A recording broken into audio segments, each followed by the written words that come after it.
انقلاب أبيض في الرياض. هل اقتربت ساعة الأمير خالد بن سلمان؟ تشهد أروقة الحكم في المملكة العربية السعودية تحركات غير مسبوقة دفعت كبار المحللين السياسيين إلى طرح سؤال بالغ الحساسية: هل نحن أمام انقلاب أبيض صامت يعيد رسم خارطة السلطة في الرياض؟ فمع الاختفاء الطويل للأمير محمد بن سلمان عن الواجهة الإعلامية، برز حضور طاغ ومفاجئ لشقيقه الأصغر وزير الدفاع الأمير خالد بن سلمان. ومع هذا التحول اللافت، تبدو فرضية انتقال ولاية العهد من الأخ إلى أخيه أكثر واقعية من أي وقت مضى. منذ مطلع عام 2026 لوحظ تراجع واضح في ظهور الأمير محمد بن سلمان، الرجل الذي قاد رؤية 2030 واتخذ قرارات جريئة هزت بنية الحكم والاقتصاد.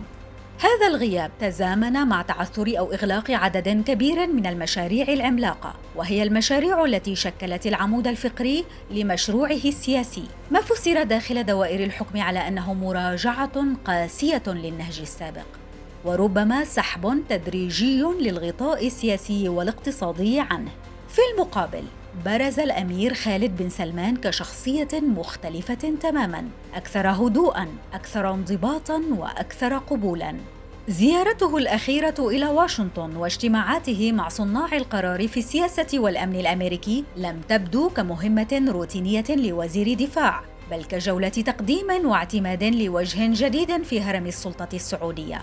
بخلفيته العسكرية كطيار سابق وتجربته الدبلوماسية كسفير في واشنطن، قدم خالد بن سلمان نفسه كشريك موثوق ومتوقع للغرب، في وقت تعاني فيه صورة شقيقه من أزمات دبلوماسية متراكمة.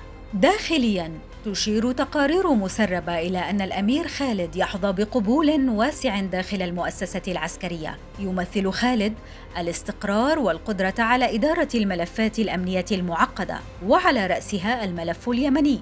الملف اليمني تحديداً شهد تسليماً كاملاً لمفاتيحه العسكرية والدبلوماسية إلى الأمير خالد، مع انفراد سعودي بالقرار وتراجع أدوار الحلفاء السابقين. أما داخل الأسرة المالكة، فتشير الفرضيات إلى أن خالد بن سلمان ينظر إليه كصمام أمان، قادر على توحيد الصفوف وإعادة التوازن لنظام حكم اهتز بفعل تهميش فروع أخرى من العائلة. الانقلاب الأبيض هنا لا يعني صراعاً دموياً، بل تسوية هادئة داخل القصر، تنقل السلطة إلى الوجه الأكثر قبولاً داخلياً وخارجياً.